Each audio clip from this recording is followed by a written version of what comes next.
Well, good afternoon, everybody in the room at the Financial Times in London and everybody who is logging in online to watch us in the UK and also, as I understand it, around the world. I mean, firstly, we are absolutely overwhelmed that so many of you have registered to watch today's event. It is on catch-up as well, so hello if you're watching on catch-up later. It's just so good to know that we have hit this nerve on International Women's Day and also at a time when everybody, it's fair to say, is worrying about their finances in light of the cost of living crisis and what's going on elsewhere in the world. So we really hope that this can be an hour of financial empowerment for women everywhere to really get to feel closer to their money and more confident about making financial decisions. Now, I'm directing this to the cameras at the back, but also in the room, we have about 30 or 40 FT colleagues. This was originally designed as an event for FT staff, but we thought, why not get FLIC involved, the FT's financial literacy and inclusion campaign, and open it up to women everywhere. And we're so delighted to have your support today, and we really hope that you can take away some useful information that will help managing your money get a little bit easier at what is obviously a very tough time. Now, International Women's Day, I have mixed feelings about it, so do our panel, who I'm going to introduce in a moment, just because it does feel less joyful, perhaps, than it should do, and more depressing often. We see all of the statistics coming out about the gender pay gap and the gender pensions gap, which we're going to be talking about today. And the news is quite depressing. The cost of childcare, the difficulty that women have picking up their careers when they come back to work after having children. It's the same old sense of deja vu that we get every year, thinking, really, has nothing changed? I mean, the pandemic hasn't been great for women's finances, hasn't been great for women in general. We saw the gender pay gap, unfortunately, increase in the past year, largely because of that. So we're going to try and inject some positivity back into the debate today and give you something to really take away and think about. But before we do, and before I introduce our wonderful panel, we want to ask you one question.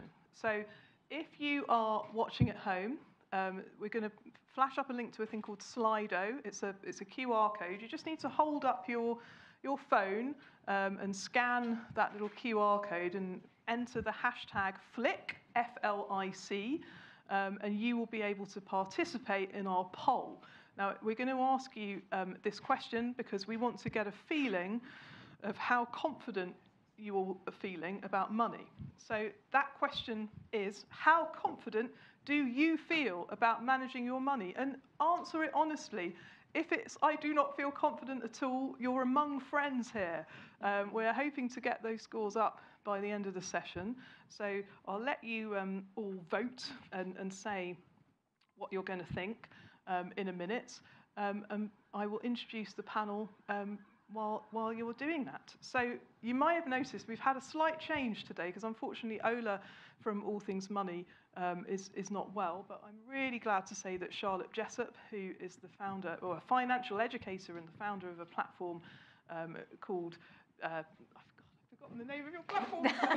It's okay, I can introduce myself. It's Looking After Your Pennies. Looking After Your Pennies. I'm so embarrassed. I didn't write it down because I know her so well, but I'm actually quite nervous because there are so many people watching, including the news editor's wife. Oh! But Charlotte has got lots of really great tips to pass on about budgeting, especially, which I know is a really big concern for everyone at the moment. And she used to be a maths teacher. Don't all recoil in horror.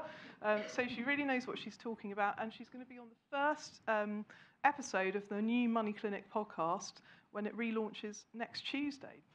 We also have Toby Asare, who runs the amazing website My Bump Pay, which if you are thinking about having a baby, are currently pregnant, or on maternity leave, you need to get all over Toby's website.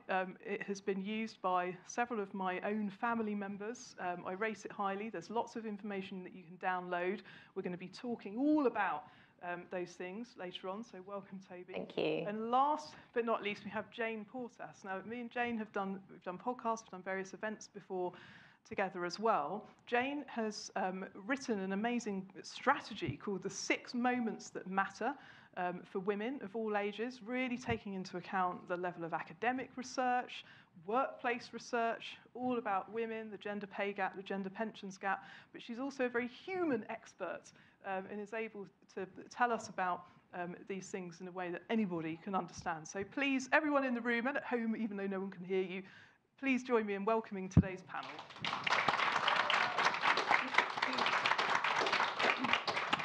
So, before we get going, you can ask questions at any point. I have an FT iPad that does work. I've been assured by my colleagues, so I can get your questions up. So don't hold back until the end. Just keep sending them in, and if they're relevant, then I will put them to the panel as things go. We do have a few that have come in before the event, and a disclaimer. Obviously, we're going to be talking about money and finance. It's very important that you understand from the outset that nothing we say should be taken as us giving an investment recommendation or individual financial advice. The whole purpose of today's discussion is to talk in general and give our opinions about money matters. But if you don't feel confident making your own decisions, then I would strongly suggest that you speak to an independent financial advisor. So now the small print is out of the way. Let's get started. So we've called this event the 4 things you need to know about managing your money. Obviously, there are a few more than 4, but we thought, well, let's try and make it a bit more digestible and split things up into 4 themes. So what you need to know about money when you are starting your career is the first topic that we're going to focus on. And I'm going to start off with Charlotte, just because I know that on your community, your YouTube channel, and your Instagram page, you have a lot of young followers who are worried about things. Just give us a sense of the pressures and what you're telling people to try and make them feel a bit more in control. Yeah, so I think obviously there's lots in the news at the moment about the things that are changing, things that are going up in price, and a lot of it can feel quite scary and out of our control. And I have a lot of people that are contacting me, worried about their energy bills or worried about how they're going to put petrol in their tank to get to work and this sort of thing. So the things that I have been telling people is you need to actually know what's going on with your money. That's the first thing. I think we all have a tendency to kind of bury our head in the sand when it comes to some of these finance-related issues, whether it's like not opening the credit card bill or, you've had that letter from your energy provider that tells you how much it's going to be, and you're like, going to leave that for when I'm in a better mindset. But actually, I think one of the things we really need to be doing is we need to know what the figures are. We need to know what money we have coming in. We need to know what money is going out. We need to know how that is going to be changing over the next few months. So if you're changing a job, you're starting your career, this is a perfect time to really get off on the right foot with that. Those habits. Yeah, have a good understanding of what you have coming in. Learn if you're starting a new job. Know exactly what your income is going to be after tax, after you've paid out student loans, after your pension contributions have gone out.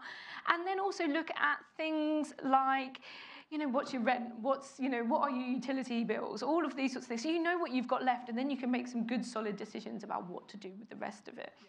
And I mean, this is the time of year, I don't know about anyone in the audience, but I had an email from my energy provider in the last week saying, because the price cap goes up in April, this is what we think the level of your new monthly direct debit will be going forward. And my provider has actually said, it's pretty much double what I was paying. So I've queried that and said, hang on a minute. And it's now come down a little bit. But I've got to factor that into my budget. I've also got to factor in broadband going up, all of these things that are linked to inflation. And I guess, Charlotte, this is quite an intimidating thing, and it's not just women that have to do this. Everybody has to budget. Housemates, you're going to really find out if your housemates are really good at managing money, if you're sharing bills. There are all kinds of repercussions, and if you are not prepared and you get into debt, that is what worries me the most, because it's very expensive to carry debt at the moment. Absolutely. I think the people in my audience that are, I think, making the smartest decisions at the moment are the ones that are actually trying to get ahead of this situation. So it's a case of they're finding out this information, and if you've got debt, we're like maybe trying to pay down some of that debt now while it's cheaper. Also doing things like having these conversations, just like you said, Clara, with your energy providers. Is there something they can do? And I think the thing to note is there's probably more you can do. You know, an example, so I have a credit card. I reached out to my credit card provider and said, oh, look, you know, like the rates that I'm paying on this, could you reduce them? And they turned around and said, yeah, you can do that. That's fine. We'll reduce this for you. So it's about having these conversations in advance of, you know, what feels like this impending doom, and trying to sort of minimize the impact of some of that. I think, you know, a term I've mentioned to you before was this idea of financial intimacy, really knowing those figures, really knowing what's going in and out. And it can feel stressful. It can feel stressful when you first try and learn these things because you constantly, you know, like, how much does this cost? How much does that cost? But once you know those things, you'll see the changes. All you have to do is just keep up to date with something as it changes, and it becomes a lot less stressful that way. But you can't deal with anything if you don't actually know what impact it's having. And it is quite hard. I mean, I can remember in my younger life not wanting to open the post. I mean, now it's emails, let's face it, not post. But Toby and Jane, let me bring you in here. I mean, you've heard what Charlotte's had to say. I mean, Jane maybe overlay this a bit more with a work context for young women who are at the start of their careers. What are the things financially they need to be thinking about? Yeah, absolutely. So Claire referenced my 6 moments that matter, and starting work is one of those moments that matter. And what's really, if I can maybe summarise why the moments that matter do matter, it's because the decisions you make about your life affect the money that you have. And the decisions you make about your money affect the life you have. So when you're transitioning into work, or when you're just starting work, or even when you're changing jobs, one of the key things is to be able to reconcile your value with your reward. And today, reward is much more complex than it was a few years ago, because if I break it down into 6 simple areas, first of all, we have pay. And of course, pay these days is salary, profit-related pay, performance-related pay. So really understanding what that opportunity is that you're looking at. Can you get a bonus? Can you get a bonus? How's it judged? Can you ask for a pay rise? All of those things. Second thing is, and we're probably going to talk about this again later, the value of your pension. So really understanding what the offer is. And one of the things, if there's any employers in the audience, pension transparency would be a great thing for everybody. The third area is, what are the financial benefits? Because some of the things Charlotte was talking about, some employers actually offer benefits that give you discounts and give you tips on how to save money as well, and do financial well-being. So that's the third area. The fourth area I'm going to talk about is well-being, and because it's really important to understand the value of the well-being offer. So sick pay, health insurance, life insurance, all of those sort of aspects. And the fifth area, and I think this is really important in the world that we're living in and how the workplace is changing, is what's the learning and development offer? Because that is going to be invaluable in the future. So the way the workplace is changing, the way jobs are changing, it's not just about qualifications, it's going to be much softer skills that we learn in the workplace as well. So I think that's a really valuable aspect to take into account, but also to weigh up if you're thinking about going self-employed. And then the sixth one, I would encourage everyone to think about how financially fair the organisation is that you're thinking about joining, and how you can benchmark that, and what that actually means for you and your career and your opportunities. Brilliant. Very well said, and lots more information on Jane's website that can help you with further reading on any of those points. I mean, Toby, I'm going to come to you, but I'm also going to throw in a very, very good question that has come in from somebody watching at home. He says, how do you get over the nervous feelings which lead us to putting off dealing with our money issues? How can we face these issues that worry us? Would you like to respond to that with your thoughts about starting careers and being young, making money decisions maybe for the first time? Absolutely. I think it can feel quite daunting, and personally I think the best advice that I've probably seen out there or have been given is thinking about what I want to achieve in the future and almost working backwards from that. So is it potentially a house that you're saving for, or a holiday, or you want to be able to leave something for maybe your parents or your children in the future? And almost working back from, okay, right, if this is the goal, therefore this is what I need. And I feel that that almost takes the pressure off kind of just looking at the raw numbers. There's a bigger purpose, there's a bigger drive, there's a bigger ambition behind everything that you need to do in terms of getting into the nitty-gritty of the numbers. I actually read a book that's quite Americanese, but for me was quite eye-opening in the way that I started to understand and think about my money. And it was called Smart Women Finish Rich by David Bark. And he tells a story of his grandmother who, I think it was his grandmother, he tells a story of somebody who's a generation above who didn't earn very much money, but in theory ended up finishing her life as a millionaire, and the small incremental steps that she basically took to do that.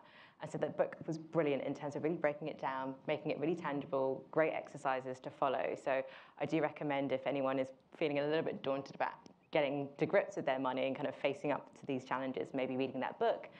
There's other really, really brilliant books that you can kind of touch upon and pull upon that kind of really break money down in a really simple way. Another great one is called Love Is Not Enough by Mirren Somerset Webb. That's another brilliant book as well that I'd recommend. It is good, and I think, Toby, that the emphasis is small steps.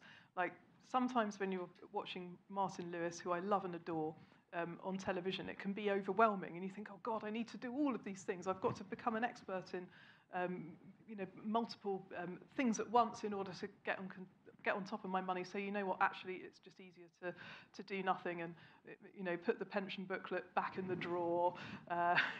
Deal with it another day, like never.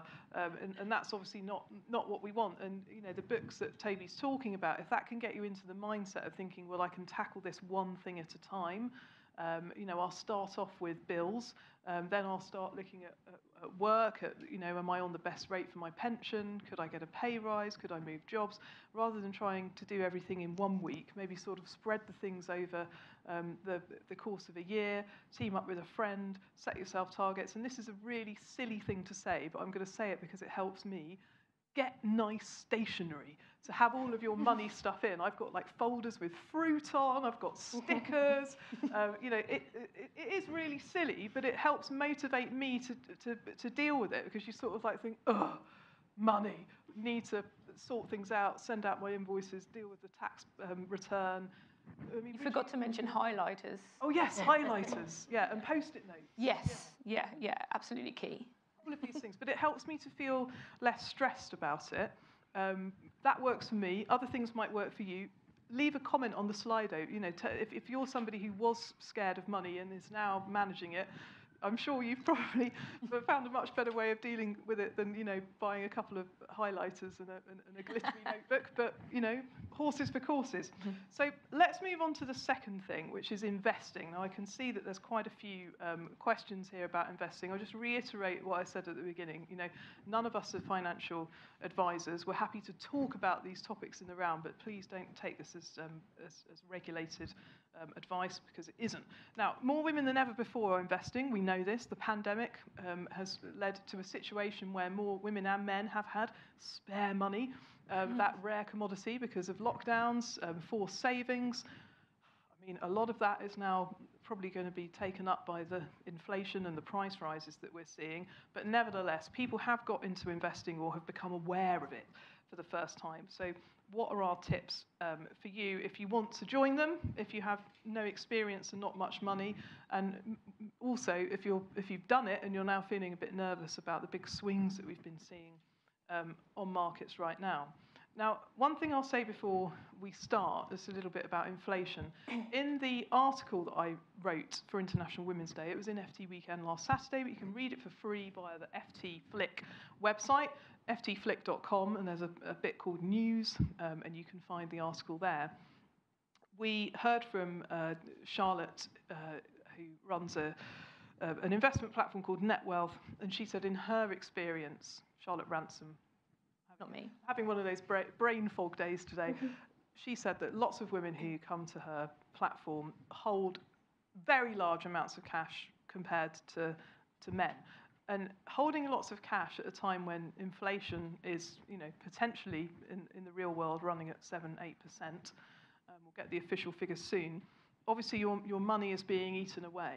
It's still a risk. The stock market is a risk, and we've seen things bouncing around. But if this is money that you're thinking about investing for the long term, saving for the long term, keeping everything in cash is very particularly something that women need to learn not to do.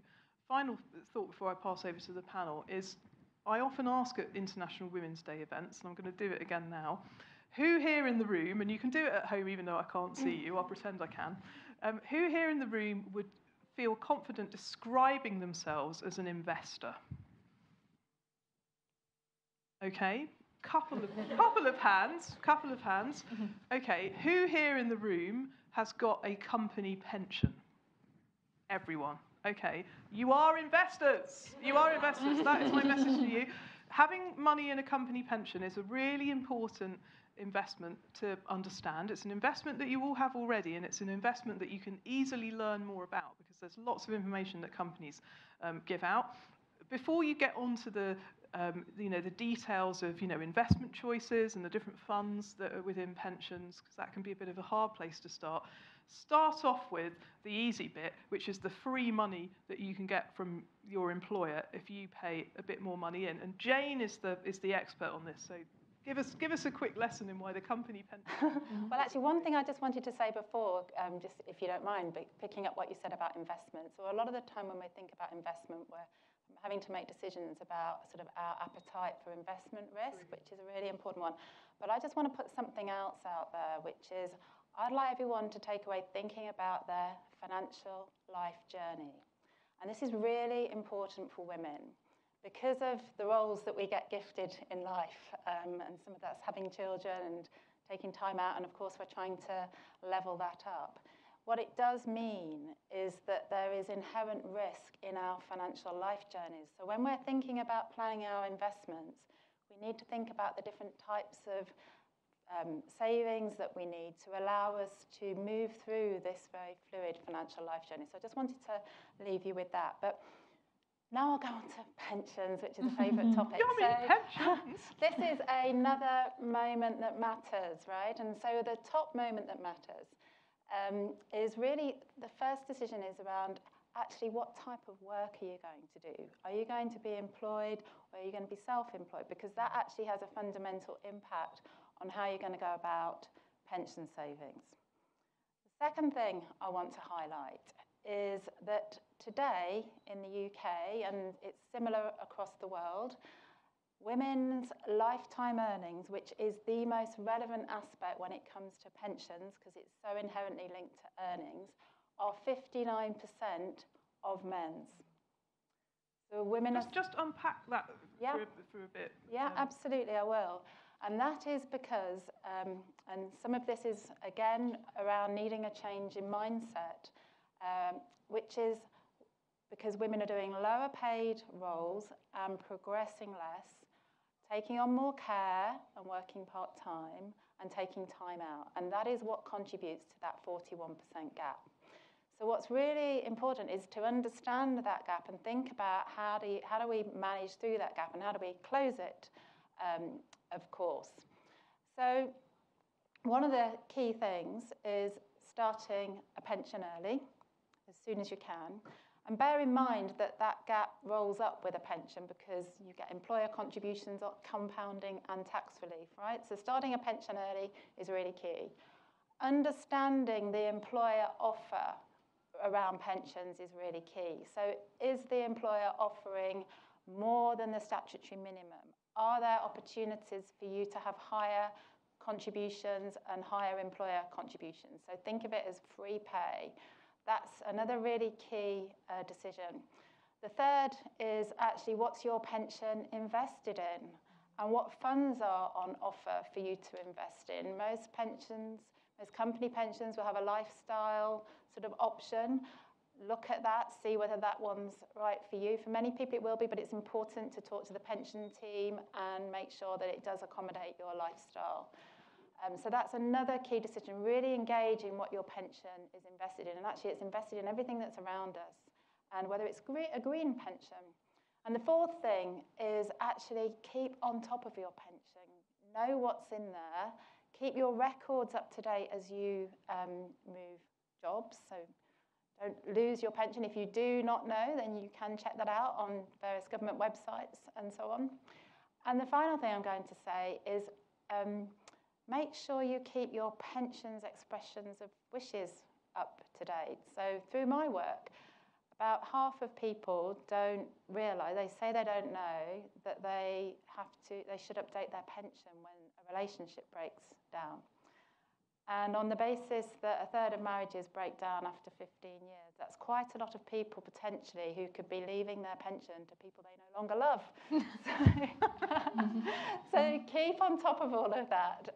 So that's a little bit of a snapshot around pensions. Yeah, that's a really good point. And you can leave your pension to whoever you like. The expression of wishes form, I've got mine broken 7 ways between my 3 stepchildren, godchild, and 3 nieces and nephews. May have another one coming along soon, so I'll need to update the form. But you could have your spouse, you could have a family member, a sibling, if you don't have a partner. But it makes, none of us think that we're going to die, right? But if you don't have these forms done, then it can become a problem, and you need one for every single pension that you've got. Now, good question has come in about company pensions. I bet you can guess what it is, because it's probably the most common one that I see.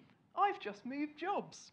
I've got 2 old pensions with previous companies. What should I do with them? Should I move them into my new workplace pension, or should I start a SIP? And I've actually had a very similar question come in ahead of the session today from somebody asking exactly the same thing. Should they put them together in a SIP, or should they try and get them into a company pension? Toby, do you want to come in on this one first? And we'll go to Charlotte. Gosh, this might be a question that's probably more suitable to Charlotte. Let's Charlotte. Yeah.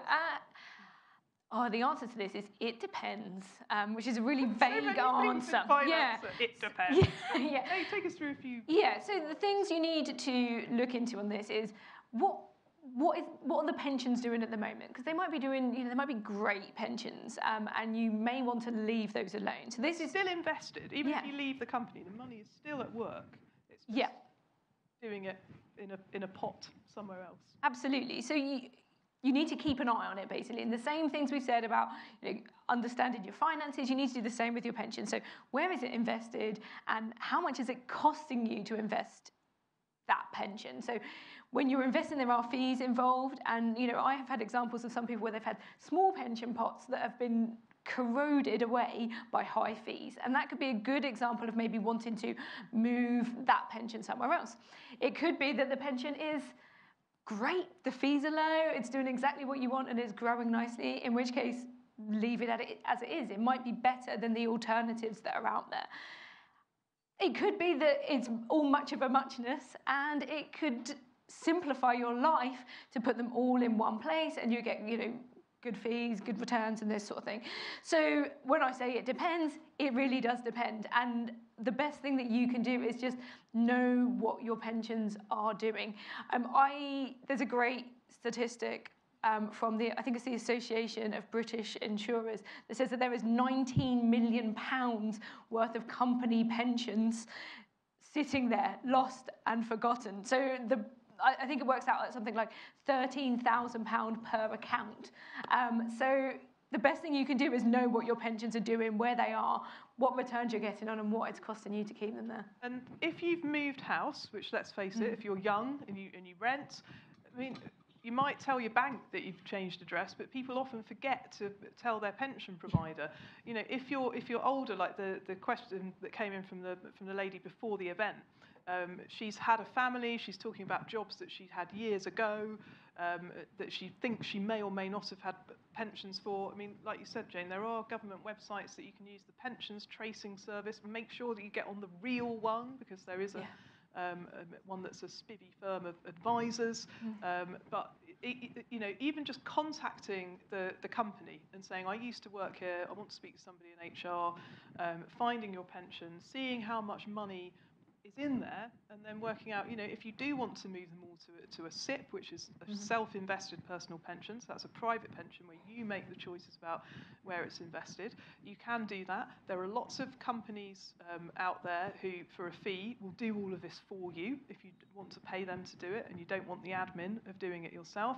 And if you do choose a private pension, again, there's lots more choice on the market now where you can easily get it invested by choosing a set portfolio, a set range of funds that you can go in, much the same way as with our company pensions. We're defaulted into something called, guess what? The default fund, which I would describe, is normally a kind of a plain vanilla kind of choice of investments. Like Jane said, probably perfectly suitable for some people, but you could have half of your pension in that and add some spicier, less vanilla things around the edges as you want to, but it's a journey. You're not going to learn all of this overnight. Yeah, I just wanted to make a really quick point. It might be coming up, just about maternity leave and taking time off with your pension as well. I speak to lots of women who are tempted to say, they look at their funds and they think, right, I'm just going to opt out of my pension whilst I am on maternity leave. I really beg people to try not to do that, especially if they think they're going to take an extended career break, because to tap into your state pension, you need 35 years of national insurance credits, and therefore, if you're not actually opted into child benefit, if you're not earning enough, that would therefore impact the amount of years that you have national insurance credits to be able to tap into your state pension. All sounds very complicated. I guess what I'm trying to say is when you're thinking about things that you might want to take out of your budget or looking at your expenses for children as they are maybe coming along later in life, try not to opt out of your pension, because as we've all been talking about there's that added benefit of your employer contributing as well. And also, families can play a part here. If we've got older ladies like me who are watching online. My stepdaughter is pregnant at the moment, which we're absolutely thrilled about. And I've said to her, I will personally fund your pension contributions so that you don't have to opt out for the last 3 months of your maternity leave. And there might be other mums and dads potentially who are watching. I mean, it's not the sort of thing that might come up over a conversation over Sunday lunch, because these things like pensions, they're not really a part of our mainstream lives, in the sense that we might not even tell our mum or dad that we're thinking of opting out. But there are all kinds of ways that families can help. Grandparents are funding free childcare. The nursery of gran and granddad, as well as the bank of mum and dad, to help get people on the property ladder. It's money is a big family issue. I've got one question I'm going to do about investment before we move on. For somebody who's never invested before, where would you say is a good place to start? And I'm happy for all of the panel to give a tip. My tip would be, make sure you've got an emergency fund before you start investing. The reason why is because if you need to get your hand on cash, and let's face it, there are lots of costs rising at the moment, you don't want to have to sell investments at a bad time in order to get money out of your investments. You must have a long-term view with investments, especially at the moment, minimum of 5, 10, maybe even longer. Really get that into your mindset, because this trading in and out that we've seen under lockdown is really not a healthy way to invest. It's more like gambling, in my view. But Charlotte? My tip would be to be lazy. I'm a very lazy investor, so I think it sort of stems from your point, Claire, about think long term. I don't check my investments. I have them set up. It's all automatic. I just let it happen, and no matter what's going on in the world, I just know that it's there. I'll check in on it in like 20 years. So I'm really lazy about it. I do as little as possible. I've made some big decisions, when I first started about, diversification and spreading it out, and now I step back from it and I don't do anything, because I know I can be emotional, and I don't want to let that cloud my view on things. Okay. Lazy. Be lazy. I like it. Toby and Yeah, I think keep it quite simple. I quite like using the platforms like Hargreaves Lansdown. There's also an app called Plum, which I quite like, and I recommend to lots of parents because essentially it uses the change as you're buying items and kind of stores them up every month. And then it takes that change and puts it aside into investments. So I do it slightly differently, where I take that change, I then allow it to kind of lump together every month, and then I move it into my Hargreaves Lansdown. But I like the automatic way of kind of taking the extra pennies, allowing them to round up, and then investing them as I see fit. Platforms, I'm not sponsored by Hargreaves Lansdown, I promise, but platforms like Hargreaves Lansdown are great because they're very straightforward. There's lots of content to get you thinking in the right way about how you want to invest as well. So that's, I think, my advice to somebody who's starting out. Jane. So I'll just pick up on what Claire said around, first of all, have your sort of like rainy day fund, but I'm thinking about actually the balance of your portfolio to allow you to live this financial life journey, which might be a combination of a rainy day fund and then other types of shorter and long-term investments. But what I'm going to say is try and do this most efficiently and optimally. So for most people, actually, if they're in an employment arrangement, their workplace pension and the tax relief and the free pay, the free employer contributions will be, for most people, the most efficient way to save. And then it's all then looking at what are the other efficient ways to save. So, ISAs, that sort of tax-free incentives for saving. So try and build that type of portfolio up first, but align it to the way you want to live. So align your financial life journey alongside your career life journey, when you're going to come in and out of work, when you're going to have a baby. Get it all to align because we all have our own unique financial life journey. Now, let's just spend a minute, you and I, talking about ISAs and what they are, because I don't like to assume any knowledge. You're going to see loads of adverts saying, open an ISA, put your money in an ISA at the moment, because it's the tax year end and beginning. Now, for some godforsaken reason, the tax year ends on the 5th of April and the new tax year begins on the 6th of April every year. And each year, you get an allowance that you can pay into an ISA, which is an individual savings account. That's what it stands for. It's £20,000 a year. So you've got until the 5th of April to chuck 20 grand, if you've got it, into this year's allowance. And then on the 6th of April, had you happen to have another spare £20,000 lying around, you could put it in on that. That's just how the tax year works. But Charlotte, what is the point of ISAs? Why are they a good thing? And how do they differ from pensions? Yeah. So ISA stands for Individual Savings Account, and doesn't necessarily mean it's just saving, because there are investment versions of these. So there are actually 4 types of ISAs. You have cash ISAs, which are the savings versions.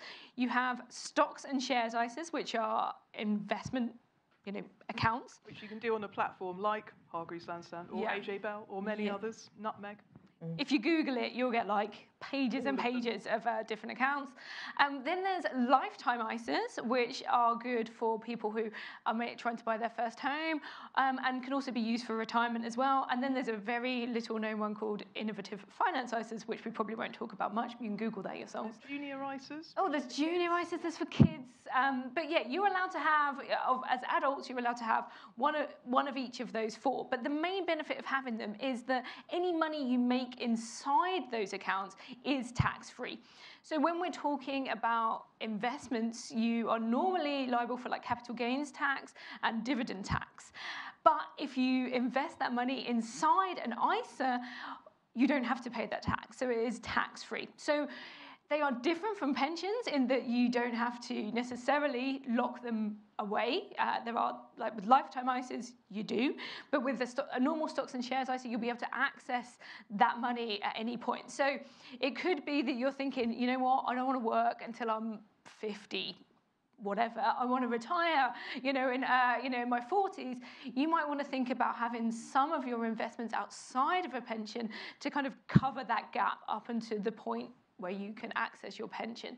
So they fill the space, and because it is tax-free, you're not going to have to pay out that money to the tax man. You might hear it described as a tax wrapper, both ISAs and pensions. When I worked on the Investors Chronicle, this was described to me by Rosie Carr, who's now the editor. Hooray! Rosie's fantastic.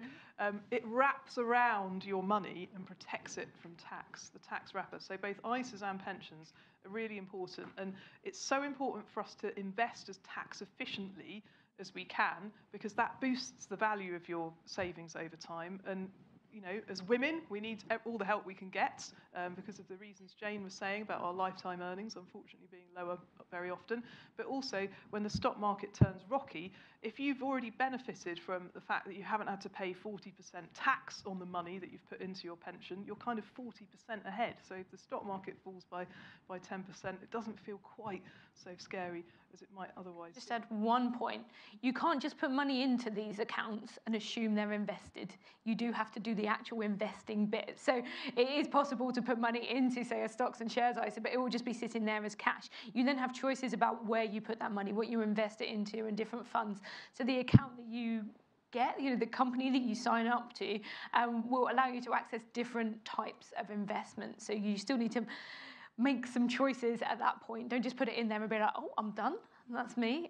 You know, do a little bit more research. But this is what today is all about. You know, we're giving you the information, so hopefully you can have that bit more confidence where you think, okay, I know what to do, and the next stage is this, and then I'll know what to do. We're going to be publishing a whole load of stuff in the FT weekend about ISAs on Saturday, including stuff for beginners, which we'll share on the FLIC Instagram page and my Instagram page. So we're going to move on now to children, which are, of course, something that we all need to know about, not just women, it has to be said, men as well, how to navigate having children, managing your finances, and pursuing a successful career. So, Toby, I'm going to hand over to you on this one. The point that you made in our article at the weekend was very much that you need to consider what both partners might have. Yeah, absolutely. Not just the one with the baby inside. 100%. It's so important for the other partner who's not carrying the baby to actually go and have a look at their policies and see exactly what they could be eligible for.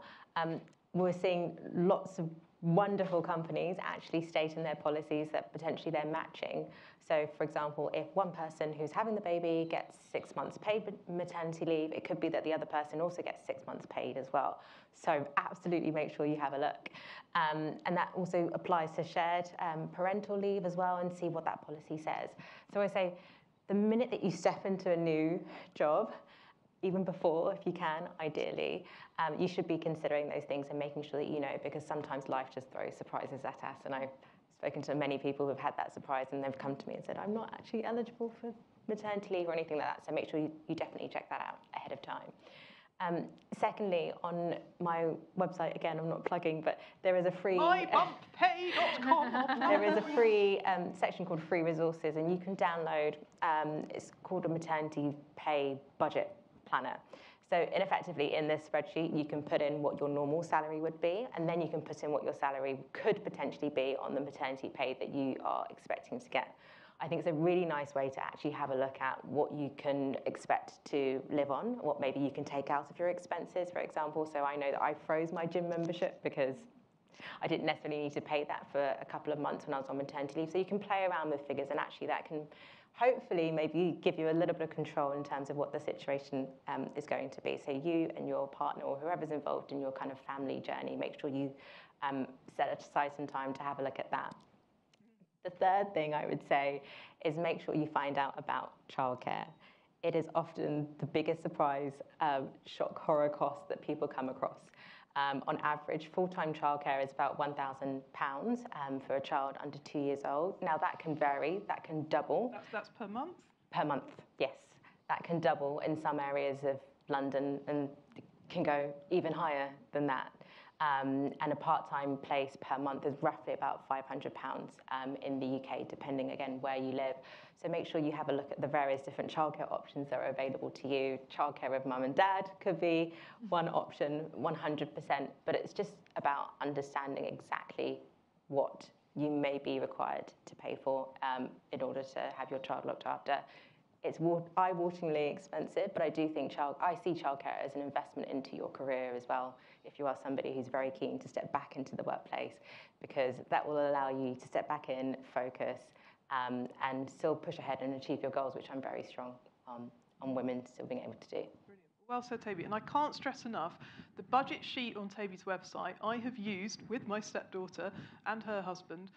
We've gone through it. It's incredibly useful because what many people don't realise about maternity pay is that if you take a whole year off, often the last 3 months, the money stops. There's literally nothing coming in. And it's very easy with your spreadsheet to actually say, okay, well, how would it look like if we spread that money that we have got over 12 months? And, you know, how would we need to adjust things? The other problem that we've personally had as a family is understanding what the maternity benefits are. Now, I read the booklet, she read the booklet, her husband read the booklet, and we all had sort of varying interpretations of, like, you know, well, what's the statutory pay and what does the company offer and is one subtracted from the other? But Toby, your tip, which was in the article at the weekend, was a fantastic one. Yes, it was ask your company for almost like a statement of payments, exactly how your maternity pay will be paid out over that particular period of time.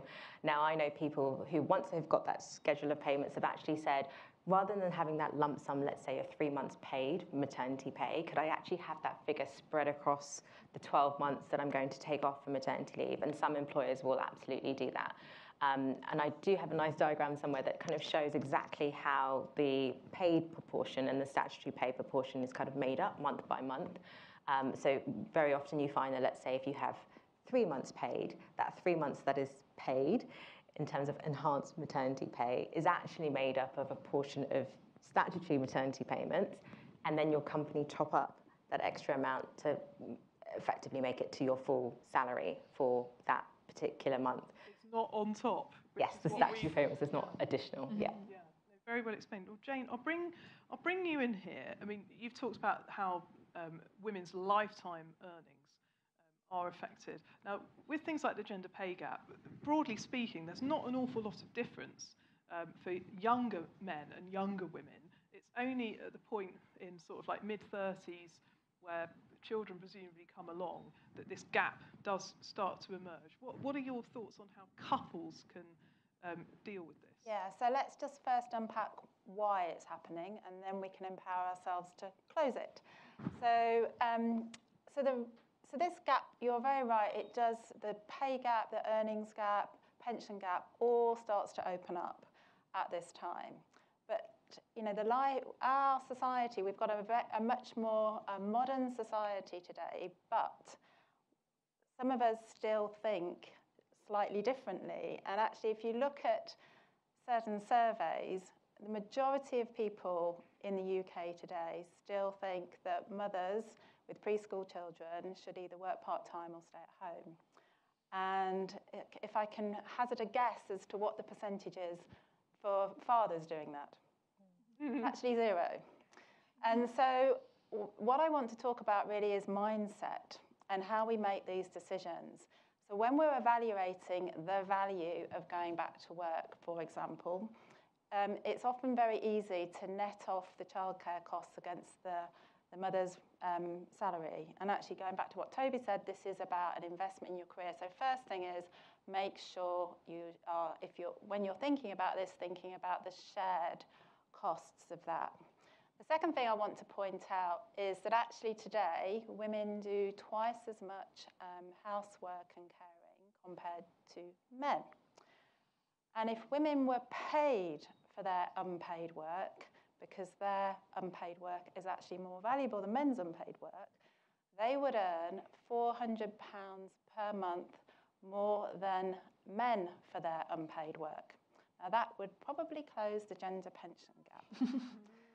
So what we really need to be thinking about is how we get shared parental leave to work, and I think we're going to talk about this in a bit too, how we really get flexible work to shared flexible work to work. And in particular, how as a family, as a couple, we can level up our savings, both our earnings and our savings. Now, whatever your life choice, and we all have different financial life journeys, so it's not, what I'm not saying is everybody should go back to work. What I am saying is that actually we need to value everybody's contributions, financial and non-financial. So to empower everybody in the room, I would recommend that if you are in a family relationship or if you are thinking about having a family, then you start thinking about your unpaid work and what the value of that is, and how then you can actually save in a way that reflects that. And sometimes it may be that because of different earnings and different pensions and so on and so forth, you make a decision that one person's going to have more savings than another. But actually then what really becomes important is that you do that in a way, in a knowledgeable way, and in a way that reflects your sort of legal status and family relationship. So I think we're going to come back onto that when we talk about the gender pension gap. Yes, no, we certainly are. So really it's about levelling up and the value of everybody's contributions. And thank you very much. Very well said. A couple of comments from people in the audience saying the wording of maternity policy is just gobbledygook. I couldn't agree more. All of the HR people who are watching, see if somebody who's never had a baby before can understand what your maternity policy This is where you need the highlighters. Yeah, exactly. Yeah. Highlighters and red post-it notes, I feel. We also have a question related to family life.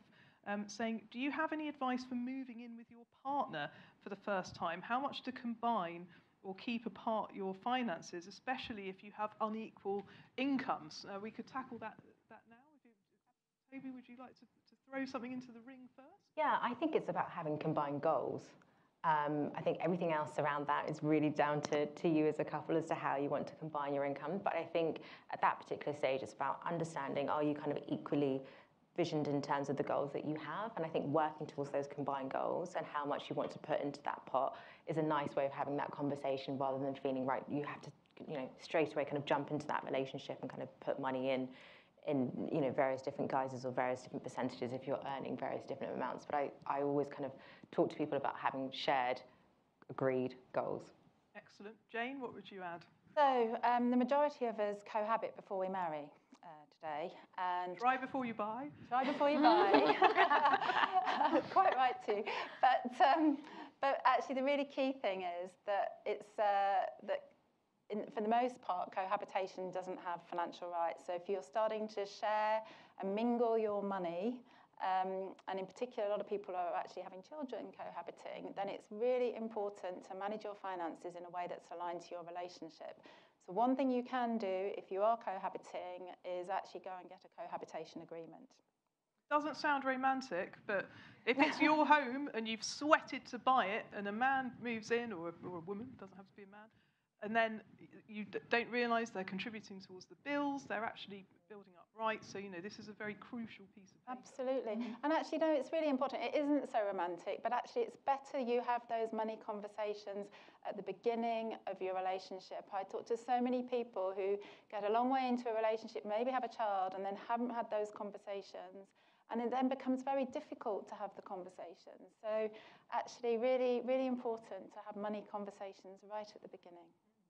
And one way that we can have money conversation is through other people's confessions on the internet. Now, one very delicious thread on Reddit over the weekend was called "Pay me $50,000 to have your baby," and it was a man who said his life partner, he didn't say whether they were married or not, had said she had worked out the hit to her earnings and career by having their baby was going to be $50,000, and that she felt that he should make this up to her. Now, it caused this outpouring of views, which I think is great because it's pushing these conversations into the open. But did you, any three of you have thoughts to share on that? I'm gutted I didn't think of it. I was like, no, I say that, but I actually, I was the big, larger wage earner when I, started. Yeah, I was the breadwinner. Outwinning bread.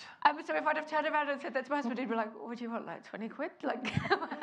And that doesn't make my kids seem that valuable, that 20 quid. But I think there is the key, and the message that we're saying is having those conversations.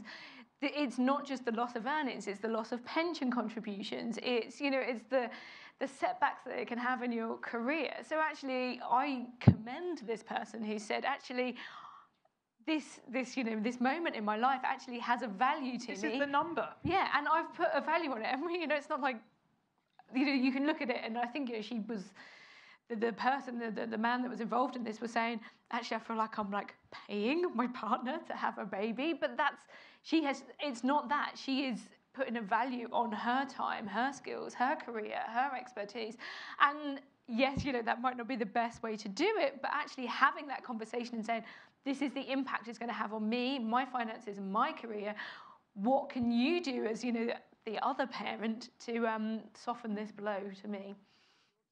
Yeah, it's such an interesting topic. I think you're right in the sense that conversation is being had, and that's massively important. And something that Jane was kind of talking about, these life moments, I think it's so important as a woman to share your goals. I know sometimes we can be quite reticent to kind of keep them inside and not kind of say them out loud. Take the people that are closest with you on that journey of your goals. So, for example, if this particular person who's saying, pay me 50,000 is saying that because she knows she might miss out on a promotion that could give her that additional 50,000, it's about having that conversation and saying, right, we're having this child together. All family, we're all having this child, right? You're all involved. And because of this, I might miss out on this particular goal. But just know that when this next opportunity comes up, I'm going for it. And therefore, I need everybody to lean in to help me, to support me, if you are willing, so I can make sure that I'm catching up to those goals that I had. And I mean, it's not to say that if you have a baby, you can't go for a promotion. You absolutely can. But it's just bringing everybody on that journey with you so that make sure that you are still achieving your goals as and when you want to and you should do and you're capable of doing so. So I think it's about having that conversation up front. Okay, we're going to move on to number 4, flexible working and how it can help close the gender pay and pensions gap, we hope. We've covered quite a lot of this ground already, but Jane, I'm going to ask you to ask our audience a very pertinent question for this. So, who in the audience knows their gender pension gap in their relationship? So the gap between their pension and their partner's pension. Excellent, ladies. Top work. But you do work for the Financial Times, so and listen to me ranting on this canteen. I do have a follow-up question to that, which is, as you were accumulating that pension gap, were you aware of it? Very consciously. But there weren't, just for everyone on the screen, there were not many people that put their hand up. So I think what I would want to add to this is that, so the gender pension gap, the gap between men and women's pensions, shifts, this is national statistics, from 1.3 times in the mid-30s through to 5 times by the late 60s. 5 times. 5 times, and for a first-time married woman in her late 60s, 9 times. So we all need to know our personal gender pension gap. And secondly, we need to then, it's very helpful for us to understand if we are accumulating a gap, that we try and do something to protect ourselves and to manage that. So the next question is, do your mutual pensions align to your relationship? So I talked about cohabitation and marriage.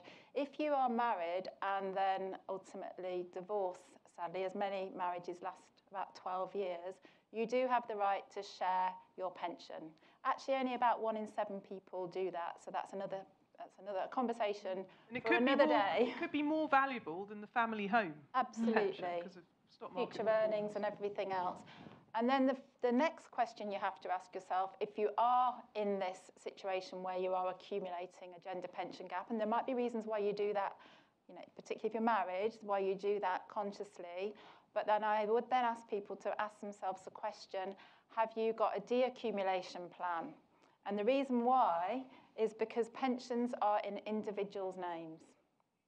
And therefore, if you are in a dependent situation, you are potentially exposed. And just to give you a little indicator of that, about 3/4 of annuities, not that everybody buys a pension annuity these days, but about 3/4 of those are single life. So they stop when the person whose pension it is passes away. So that is really key, that we're really all on top of that. So one thing is definitely go away and have a chat about what your gender pension gap is and how you can manage it. Cool. I'm going to very quickly ask, do we have any questions in the room, which I'll come to next? If you've got one, put your hand up and somebody with a microphone will come along. Oh, fantastic. They're giving me an extra 5 minutes. Well, I was going to do that anyway, but yes.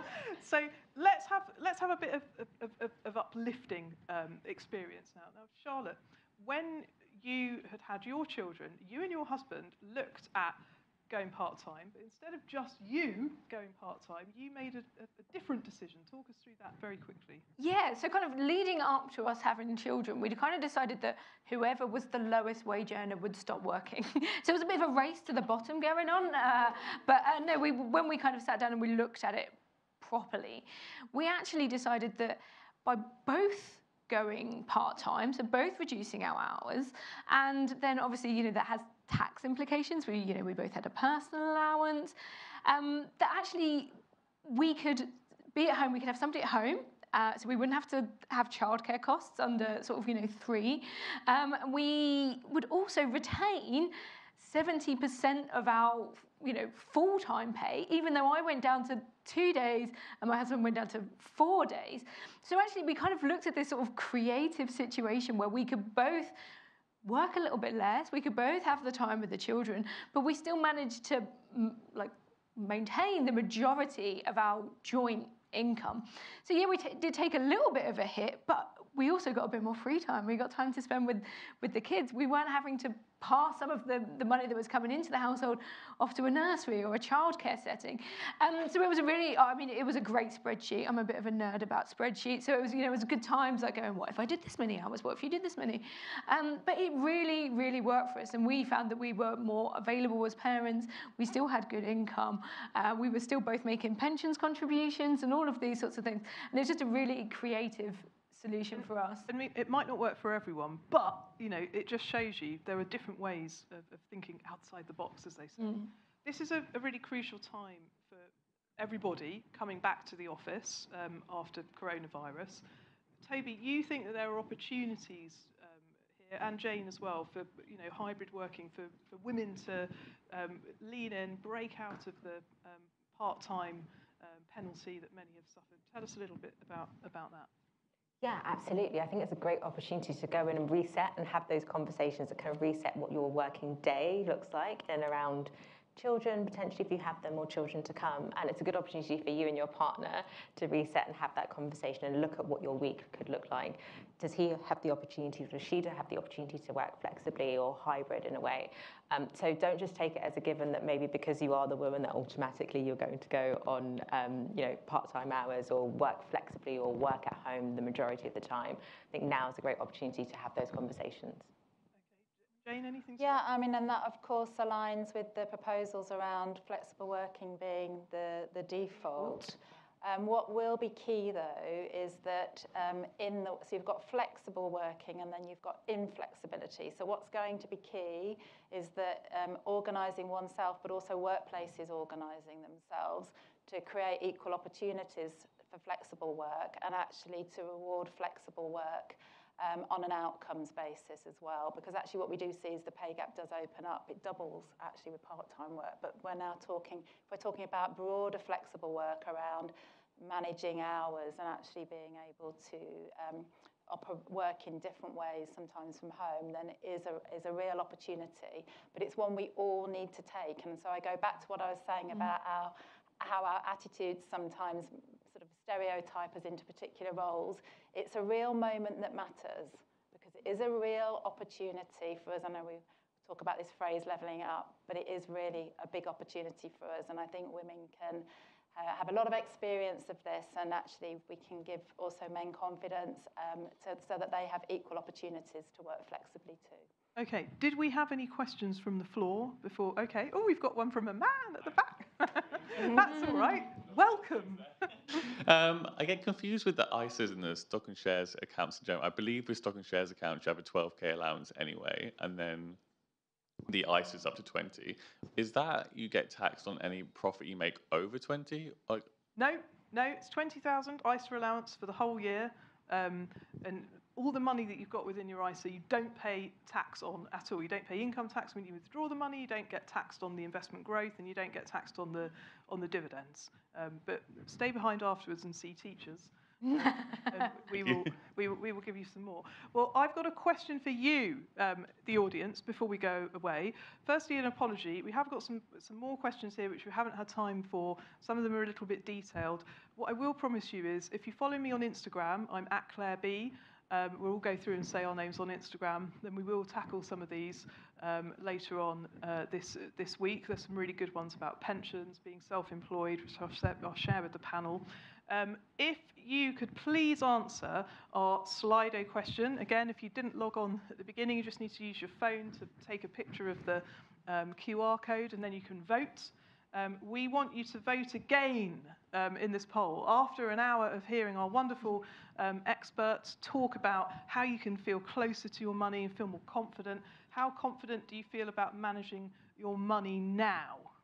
If you could all take a second to vote, that would be incredibly helpful for us. Also, do send in your feedback, comments, what you liked, what you didn't like. We'd love to make this more of a regular thing and do it again, and we would value very much your thoughts on that. So, as you answer that question, I'll do my thank yous. Thank you, obviously, to FLIC, which is the FT's financial inclusion campaign, financial literacy and inclusion campaign. How have I said it right, wouldn't it?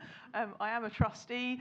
You can go onto their website, ftflic.com, which contains lots of free FT articles about financial literacy, including the ones that we've referred to today, featuring Jane and Toby and Charlotte in that one, 7 Things Women Need to Know About Money. Thank you very much to FT Live, our events team, who've organised today and beamed me into your living rooms. And thank you to the FT Women's Network, whose idea it was in the first place to put this on. And thank you very, very much to my colleague, Layla Bolton, without whom none of this would have ever happened. A fantastic woman. And thank you for joining us wherever you are. So if you want to hear more about FLIC, if you want to donate, we are a charity, or to find out more about our mission, volunteer your time. If you're in the room, by the way, just stay behind. You can have a cake in return for talking to us about how we might be able to use you as a volunteer. And we wish you all, belatedly, a very, very happy International Women's Day. And we hope that you'll do at least one thing differently as a result of today's session. So we'll quickly say how you can follow us on social media. I'm at Claire B. I'm at Looking After Your Pennies. At My Bump Pay. I'm at Porter's Jane, and 6 Moments Matter. Brilliant. Okay, well, thank you ever so much. Please join me, whether you're at home or in the room, in thanking our wonderful panel, FLIC and FT Live and the FT Women's Network. Thank you.